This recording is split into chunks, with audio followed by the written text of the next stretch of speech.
Baik, sistem modeling. Nah, di sini topik yang akan kita bicarakan meliputi konteks model, interaction model, struktural model, behavior model, dan model driven engineering. Tapi tidak semuanya ya untuk hari ini. Nah, sebelum kita menjelaskan dari masing-masing model ini, kita harus tahu dulu sistem modeling itu apa, gitu ya. Nah, di sini dikatakan system modeling is the process of developing abstract model of a system. Jadi itu adalah sebuah proses pengembangan model dari sebuah sistem, di mana masing-masing model itu dia mewakili perspektif yang berbeda dari sistem tersebut. Nah, system modeling has now come to mean representing a system using some kind of graphical notation. Jadi menggambarkan sistem modeling itu biasanya pakai infografis gitu ya, pakai notasi grafis gitu, which is now almost always based on notation in the unified modeling language. Jadi karena sekarang itu sudah basicnya adalah object oriented programming, maka kebanyakan sistem modeling itu dibentuk atau digambarkan dengan notasi UML, Unified Modeling Language, karena sudah object oriented. Nah, sebelumnya apa, Bu? Sebelumnya itu pemrograman terstruktur, teman-teman ya. Kalau teman-teman ingat, eh, ada mata kuliah Prokstur ya. Di situ dijelaskan gimana cara kita mengembangkan sebuah sistem. Kemudian kita bikin flowchart, kita bikin DFD gitu ya. Nah, itu adalah notasi-notasi yang digunakan untuk structural programming. Tapi kalau misalkan kita sudah OOP, maka notasi-notasi modelingnya kita pindah menggunakan UML. Jadi ada use case kayak gitu. Kemudian ada um, activity diagram, ada sequence diagram, state chart diagram, dan seterusnya. Banyak sekali diagramnya. Nah, system modeling help the analyze uh, to understand the functionality of the system and models are used to communicate with customer. Jadi, sistem modeling ini membantu kita sebagai seorang analis untuk memahami functionality dari sistemnya. Ya, kebutuhan fungsional dari sistemnya. Makanya kenapa kalau use case kemarin kita ngobrolin tentang kebutuhan fungsional, lebih kepada apa ya, apa-apa saja yang bisa dilakukan di dalam sistem. Dan model itu biasanya akan digunakan untuk berkomunikasi dengan customer atau dengan klien. Di sini ada existing and planned system model. Models of the existing system are used during requirement engineering.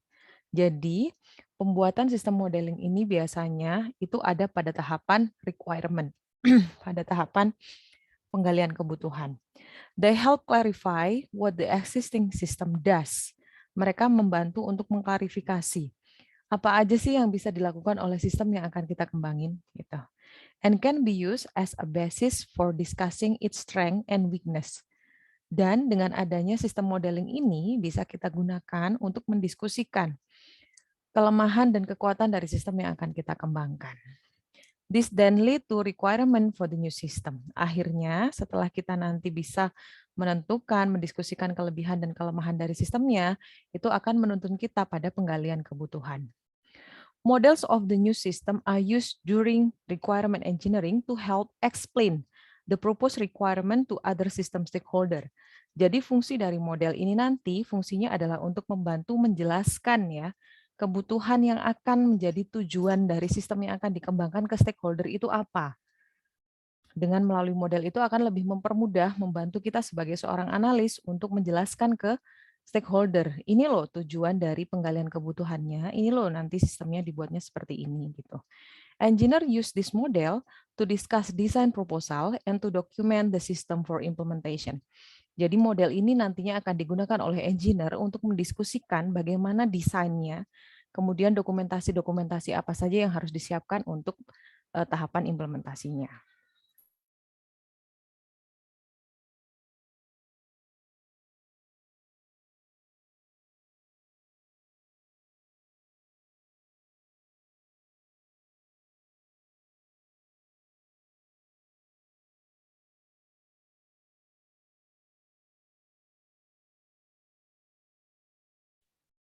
In a model-driven engineering process, pada proses pengembangan perangkat lunak yang dia model-driven ya, berbasis pada model, it's possible to generate a complete or partial system implementation from the system model.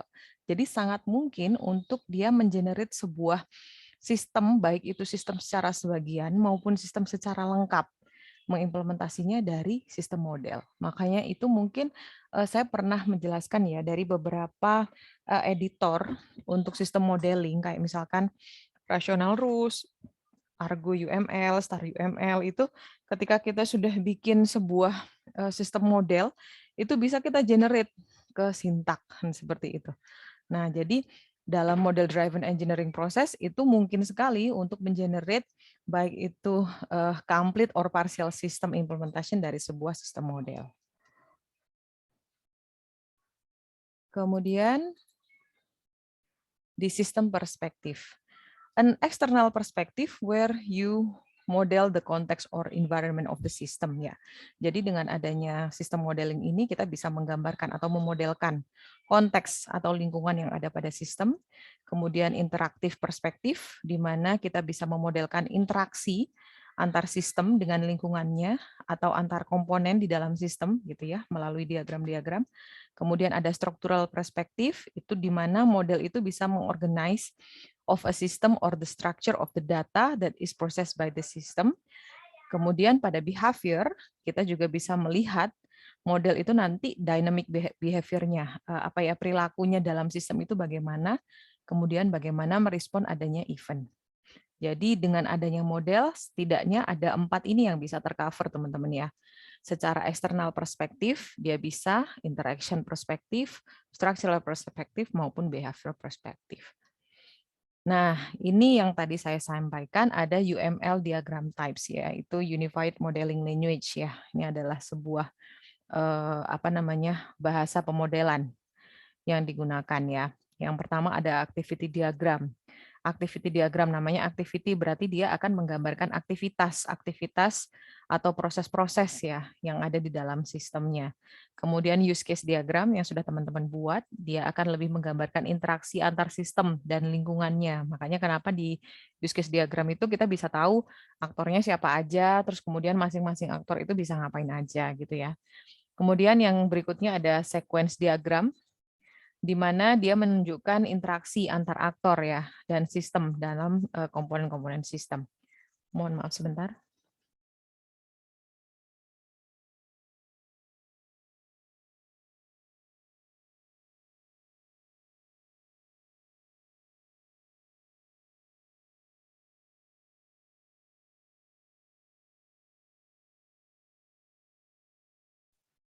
Kemudian ada kelas diagram. Kelas diagram ini dia lebih menunjukkan objek kelas atau kelas-kelas yang ada di dalam sistem ya, dan kemudian relasi antar kelasnya bagaimana, seperti itu.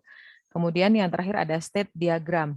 Dia lebih ke sistem react to internal dan external event. Apa yang terjadi dari sistem ketika dia ada internal maupun ada external event. Kalau misalkan teman-teman biasanya teman-teman ngecek di di tugas akhir kakak tingkat kalian ya, ketika di tahapan analisa mereka akan menggambarkan diagram-diagram ini teman-teman. Ada use case, biasanya cuma 4 sih. Ada use case, activity, sequence, dan class. Biasanya itu yang akan digambarkan. Jadi teman-teman nanti mau skripsinya biasanya baik itu di bidang minat RPL ataupun jaringan, ketika mengembangkan sebuah perangkat lunak maka akan pada tahapan analisisnya akan mencoba untuk membuat diagram-diagram. Di antaranya ada 4 diagram ini.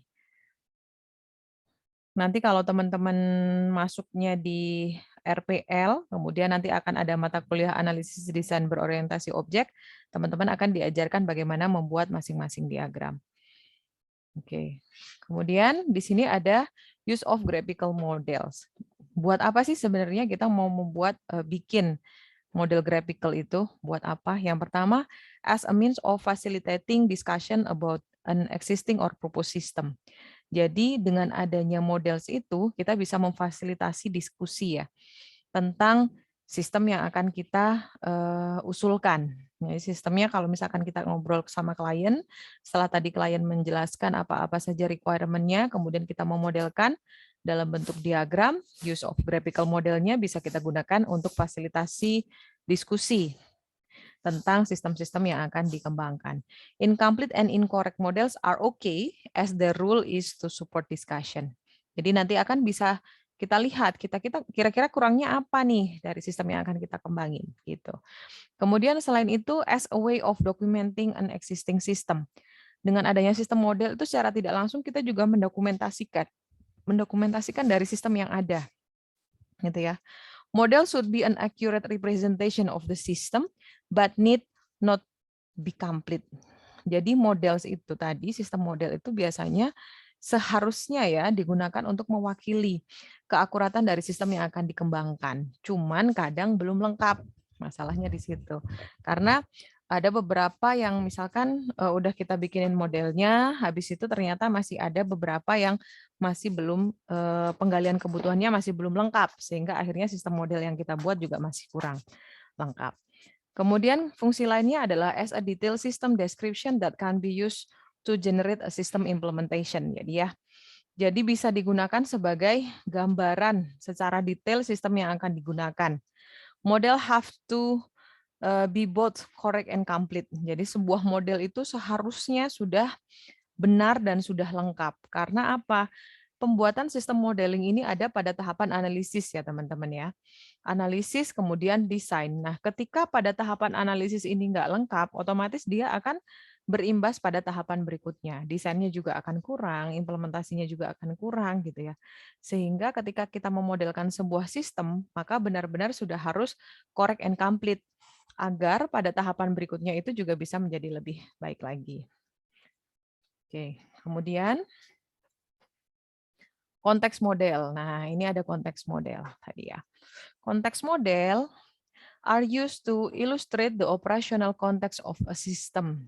Jadi, namanya juga konteks berarti dia digunakan untuk mengilustrasikan konteks dari sistemnya, menunjukkan what lies outside the system boundaries.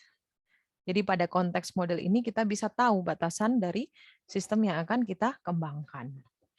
Social and organizational concern may affect the decision on where to position system boundaries. Ya. Jadi akan kita ketahui ini nanti batasan dari sistemnya apa sih gitu ya. Kemudian arsitektur model itu juga menunjukkan sistemnya dan hubungannya dengan sistem yang lainnya. Jadi pada konteks model itu nantinya kita kayak use case gitu teman-teman. Kita akan bisa tahu nanti menunya itu apa aja, batasannya sampai di mana nih operationnya gitu.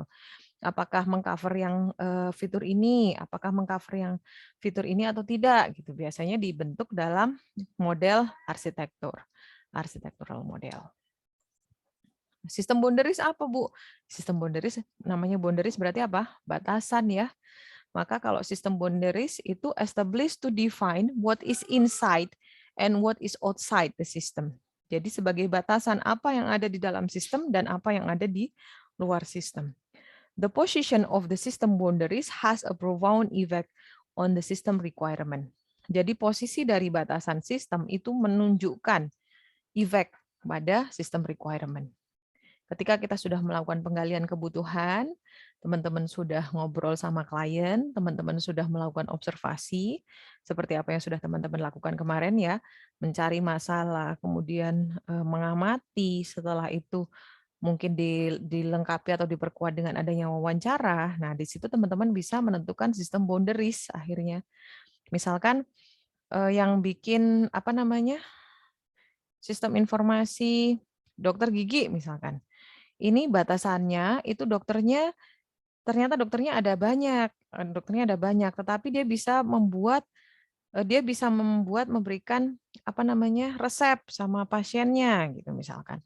Nah itu adalah batasan-batasan sistem yang sudah teman-teman apa namanya tentukan ketika teman-teman melakukan requirement atau penggalian kebutuhan. Terus misalkan di sistem boundaries-nya Ajeng bikin sistem kos ya, sewa kos kalau enggak salah. Nah, di sana itu dia sudah menentukan batasannya. Nanti itu Bu, yang punya kos itu cuma bisa ngedit data aja.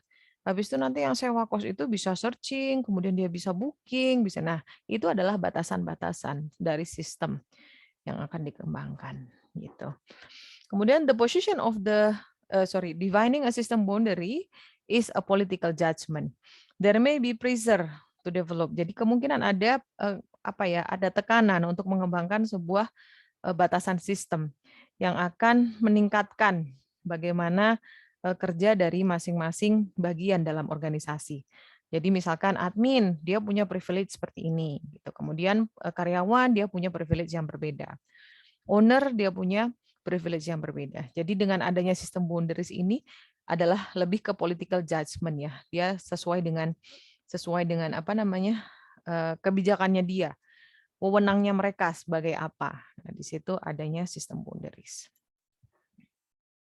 Ini contohnya ada reporting ini. Ini adalah sebuah MHC, PMS. Ingat nggak?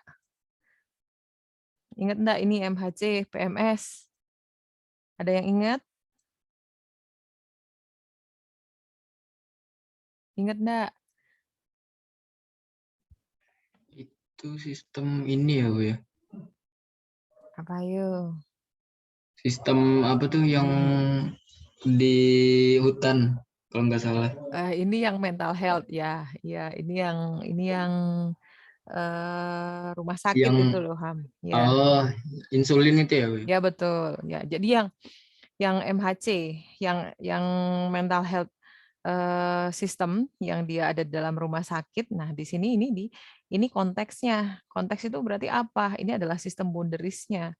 Jadi ketika kita punya sistem MHC PMS, ternyata dalam sistem tersebut ada beberapa batasan. Nah, batasannya apa aja? Yang pertama, misalkan di sini ada patient record system, ada rekam medik dari patientnya, ya, dari pasiennya. Kemudian ada admission system, ada yang untuk administrasi pemberkasan karena rekam medik hubungannya. Kemudian ada yang prescription, ada yang hubungannya sama resep, ada yang sistem apa appointment apa bahasa Indonesianya appointment tuh janjian sama dokter itu nah appointment ya. Kemudian ada kita bisa melihat bagaimana health centernya statistik sistem. Setelah itu bagaimana kita membuat laporan manajemen. Nah, apa-apa yang ditambahkan di sini ini adalah konteks of MHC PMS. Jadi dalam MHC PMS dari studi kasus yang sudah pernah teman-teman analisa itu ternyata batasan-batasan sistemnya seperti ini gitu ya. Jadi kita bisa melihat bagaimana sebuah sistem boundaries dan konteks of system, konteks modelnya kita buatkan seperti ini. Oke, sampai di sini dulu ada pertanyaan teman-teman.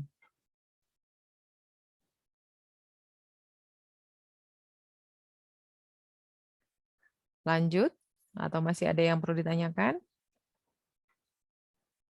Ini masih satu contoh ya, masih satu contoh di apa namanya di konteks ya, di konteks model. Oke, kita lanjut ke proses perspektif. Nah, di sini proses perspektif itu konteks model simply show the other system in the environment. Jadi mereka menjelaskan sistem yang lain dalam lingkungan mereka, not how the system being developed is used in that environment. Ya, jadi bagaimana sistem itu dikembangkan dan digunakan dalam lingkungan tersebut, bukan itu. Proses model reveal how the system being developed is used in broader business process. Jadi kalau konteks tadi dia lebih menjelaskan bagaimana sebuah sistem itu dikembangkan dalam lingkungan, baik itu inside maupun outside dari sistem. Tapi kalau proses, dia lebih menggambarkan digunakan untuk menjelaskan bisnis proses dari sistem yang akan dikembangkan. Nah, bisnis proses itu kan lebih kepada aktivitas-aktivitasnya ya. Jadi pada proses perspektif ini, UML activity diagram may be used to define business process model. Yang digunakan pada proses perspektif ini adalah activity diagram. Baik, ini contoh activity diagram teman-teman. Nanti saya kasih contoh lainnya. Kalau kemarin teman-teman sudah bikin namanya use case diagram, ya. Nah, setelah teman-teman bikin use case diagram, itu teman-teman kemarin bikin apa? Di bawahnya itu apa namanya? Deskriptif, Bu. Description. Use case description. Use case description, use case narasi, use case skenario gitu ya, banyak istilahnya. Nah, kalau use case skenario, use case description atau use case narasi, itu kan dia per kata ya teman-teman ya. Satu ngapain, terus kedua, dua ngapain, terus ketiga, tiga ngapain, terus ke 4. Begitu ya. Tidak ada notasi dan berupa teks. Kalau misalkan dari use case description, itu sebenarnya hampir sama dengan activity diagram. Akan tetapi pada activity diagram kita menggunakan notasi-notasi. Ini, notasi-notasi seperti ini. Menjadi bentuk diagram. Gitu. Jadi kalau yang kemarin itu kita lebih ke teks, maka activity diagram lebih ke notasi. Ini adalah namanya start point. Ini adalah aktivitinya, aktivitasnya. Kemudian di sini ada fog. Fog itu gimana, Bu? Fog itu satu panah keluar lebih dari satu. Bisa 2, bisa 3. Kayak garpu ya. Jadi makanya dinamakan fog. Kalau sudah fog pada activity diagram, itu harus sudah kita gabungin lagi. Kalau sudah kita pisah, harus kita satuin lagi. Namanya join. Dari beberapa masuk keluar satu. Kemudian ada decision, seperti flowchart. Ada decision, di sini juga ada fog, ada join, kemudian di sini ada endpoint. Caranya baca gimana, Bu? Caranya baca, ini pada satu ya, ini ada satu aktivitas. Namanya confirm detention decision. Pada satu aktivitas ini, ternyata ada fog. Fog itu apa, Bu? Fog ini adalah 2 aktivitas yang dilakukan secara bersamaan. Jadi misalkan, ketika ada decision, ada 2 aktivitas, inform patient of right sama record detention decision. Jadi selain menjelaskan tentang hak-hak pasien, dia juga merecord dan ini dilakukan secara bersamaan. Maka itu kita bikin 2 aktivitas secara paralel menggunakan fog karena dikerjakan dalam waktu yang bersamaan. Kalau sudah selesai harus kita satuin lagi dengan join. Setelah join ternyata ada decision. Ini tadi habis didiagnosa itu bahaya apa enggak ya? Gitu ya. Kalau enggak bahaya dia ke sini, kalau bahaya dia ke sini. Ada 2 keadaan yang dilakukan secara bersamaan juga sehingga mereka akhirnya membuat yang seperti ini. Setelah itu kita satukan lagi ke sini. Saya mohon izin untuk saya carikan contoh lain dulu yang lebih mudah dengan bentuk swimlane sebentar.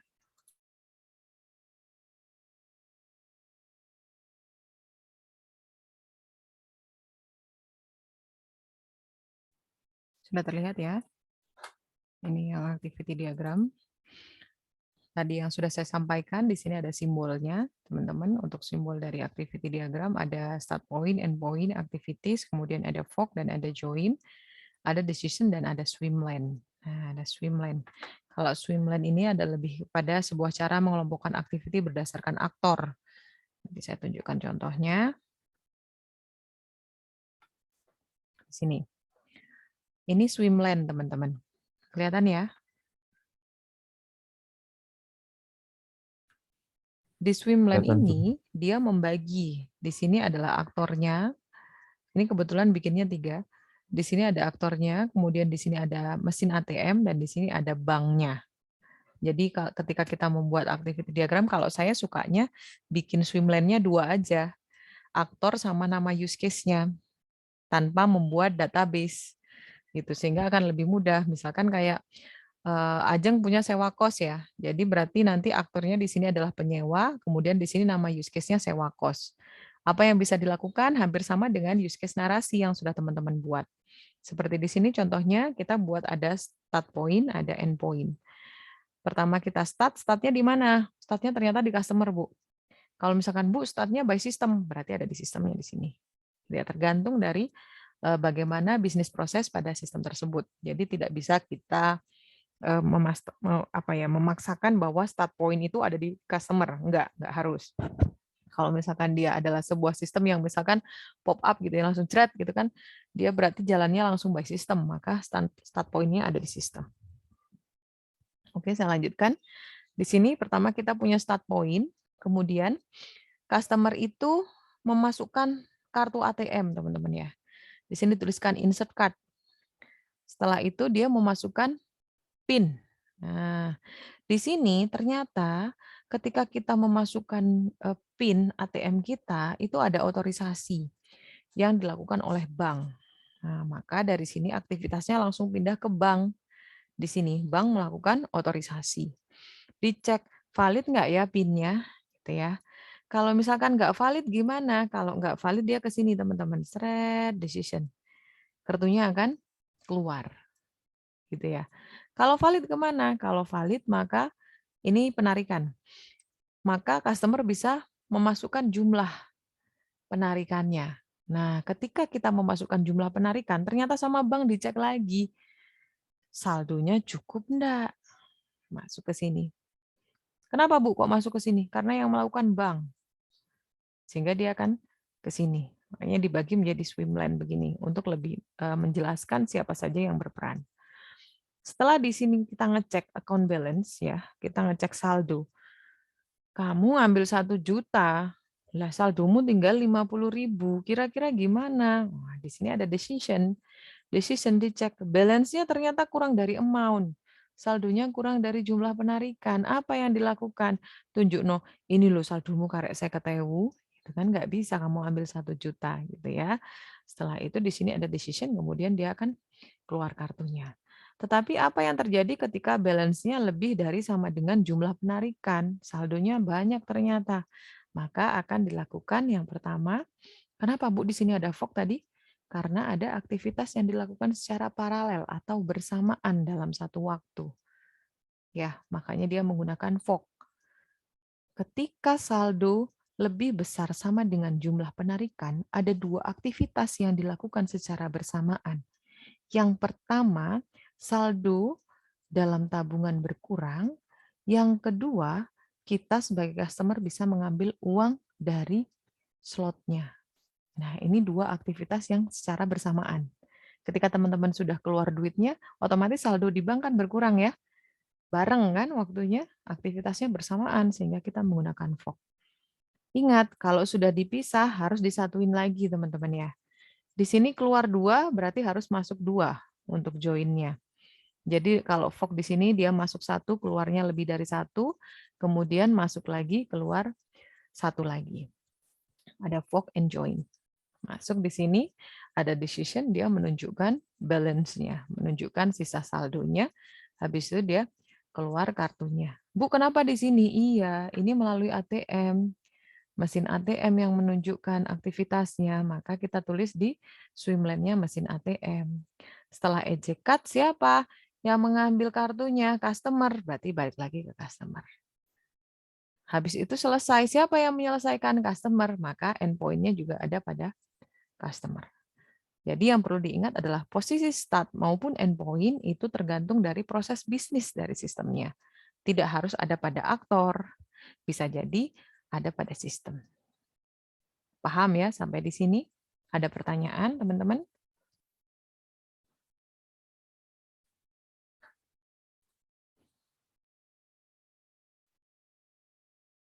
Baik, saya kasih contoh ya.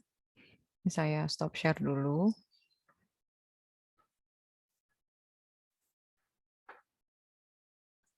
Kelihatan? Kelihatan. Oke. Misalkan saya ambil contoh punyanya Rido itu ada admin, dia bisa kelola data puskesmas, gitu ya. Kalau ya kelola data. Oh, ini salah nih, Dok. Bukan menerima data masyarakat nih. Kelola data warga misalkan. Gampang aja ya.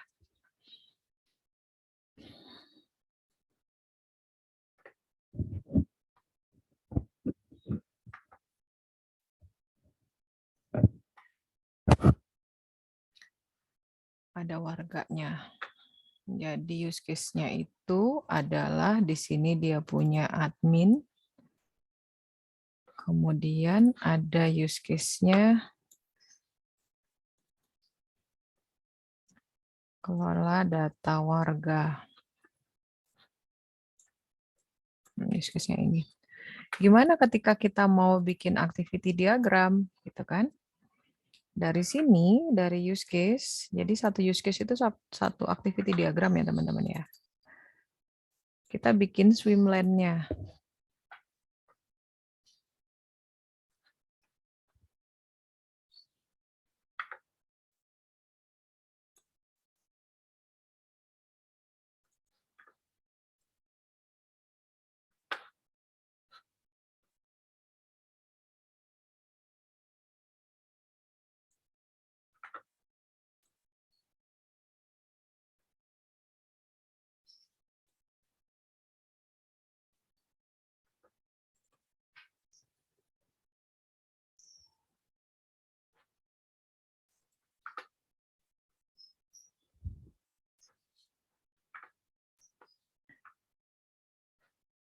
pakai start. Ada action. Karena misalkan kelola data warga itu dimulai dari admin. Itu misalkan.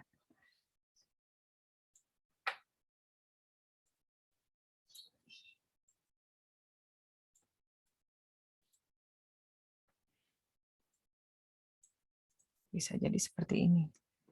Pilih menu kelola data warga. Maka sistem akan ngapain? Menampilkan menu kelola. Kemudian admin ngapain? Melakukan pengelolaan data. Terus sistem ngapain? Validasi. Nah, ketika divalidasi ada decision, ternyata ngecek apakah sudah valid atau enggak gitu kan. Kalau misalkan valid, dia akan simpan data. Kalau enggak valid, dia akan melakukan ke sini lagi. Maka sudah, kita tinggal bikin asosiasinya. Nih, habis itu karena kalau di activity diagram kalau pakai ini kita untuk apa namanya? Untuk relasinya nggak ada ya kalau pakai Visio ya. Tapi kalau misalkan kita sudah pakai yang apa namanya? Tools yang lain itu dia sudah sama ada apa namanya? Ada relasinya juga. Jadi di sini saya pakai Visio, maka saya menggabungkan dari dua diagram dengan menggunakan relasi yang ada. Karena activity diagram itu ada panahnya. Gini.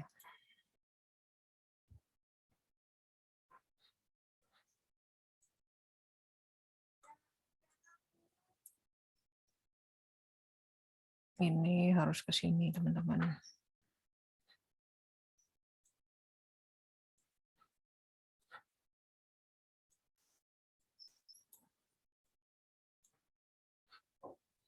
Kalau valid,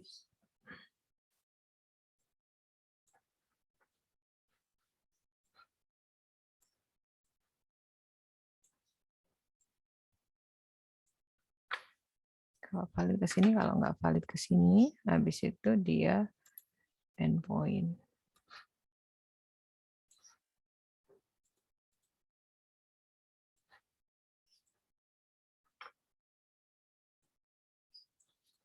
Kurang lebih seperti ini. Ketika kita membuat activity diagram, jadi kita bagi menjadi dua swimlane. Ini dua swimlane. Ada aktornya adalah admin, kemudian use case-nya adalah kelola data warga. Karena kita punya use case seperti ini. Maka ketika kita membuat activity diagram, kita menentukan aktornya siapa, kemudian kita menentukan use case-nya apa. Setelah itu langsung dari notasi-notasinya kita masukkan. Kalau kita bisa menggunakan tools yang lain, itu akan lebih bagus. Biasanya dia kotak turun ke sini dulu, terus ke sini, baru panah ke sini gitu. Habis itu dari sini juga begitu. Ini ke sini dulu, baru ke atas sini gitu. Jadi bisa ditarik di tengah-tengahnya. Oh, ini agak kacau kalau ditarik karena pakai Visio. Begitu. Paham kira-kira, Dok? Alhamdulillah, Bu. Udah Oke. mulai nggak? Udah mulai nggak? Ya, ada Berarti lagi ini- yang masih belum paham? Gimana? Berarti ini misalnya ini kan cuman kelola data, berarti nanti untuk yang kelola data yang lain bikin lagi, Bu ya? Karena kelola datanya berbeda, sehingga tetap membuat. Ada dalam dua bentuk, teman-teman. Kalau misalkan kelola data, ada yang begini. Karena di sini melakukan pengelolaan data, di asumsi saya sudah create, read, update, dan delete. Tetapi ada pula yang menggambarkan ketika dia melakukan pengelolaan data, karena ada 4 aktivitas lagi, create, read, update, dan delete, ada yang membuat activity diagramnya itu juga dipecah menjadi 4. Jadi bagaimana dia melakukan create di sini, kemudian bagaimana dia melakukan read, update, dan delete, itu dipisah-pisahin jadi satu-satu begitu. Ada yang menggambarkan seperti itu. Begitu. Nah, dan lagi perlu dicek lagi kan sesuaikan dengan proses bisnis. Kalau misalkan ternyata dalam satu sistemmu seperti contohnya tadi ada dua aktivitas yang dilakukan secara bersamaan, maka kita juga harus bisa menggunakan notasi fork and join. Begitu. Sampai di sini ada pertanyaan?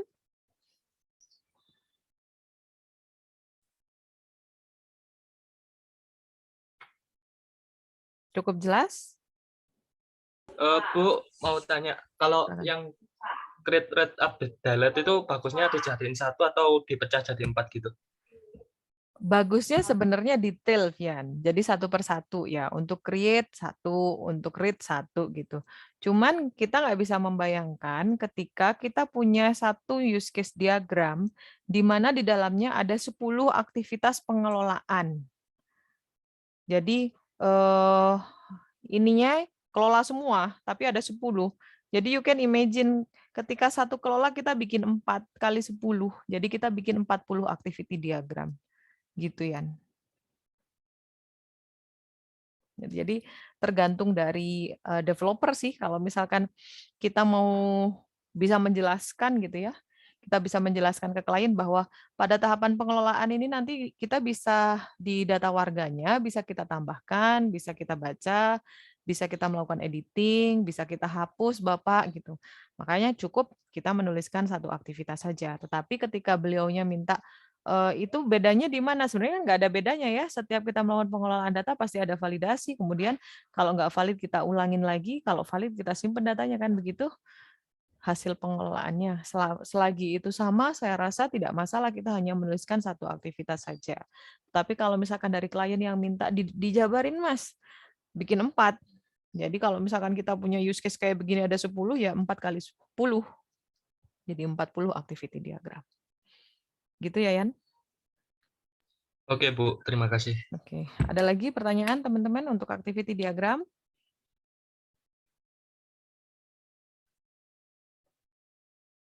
Tidak ada ya? Enough untuk penjelasannya? Alhamdulillah cukup, Bu. Baik. Insya Allah, Bu. Sip. Untuk hari ini, untuk penjelasan dari sistem modeling, saya berhenti di activity diagram ya. Jadi berarti yang sudah kita pelajari ada 2 sistem modelingnya, ada use case diagram dan ada activity diagram. Nah, sekali lagi tugas dari teman-teman adalah mencoba untuk bikin activity diagram dari use case yang sudah teman-teman buat. Jadi biar tahu nanti. Nah, minggu depan saya akan cek secara random lagi kira-kira teman-teman bikin activity diagramnya seperti apa. Setelah itu nanti kita akan belajar ke SDLC balik lagi karena kita sudah mempelajari use case dan activity diagram. Daripada nanti overlap dengan mata kuliah ADBO, maka kita akan kembali lagi kepada SDLC, model pengembangan perangkat lunak. Nah, yang sudah kita pelajarin kemarin waterfall, maka kita akan lanjut ke metode-metode yang lainnya. Ada pertanyaan terkait dengan tugasnya? Saya tanya, Bu.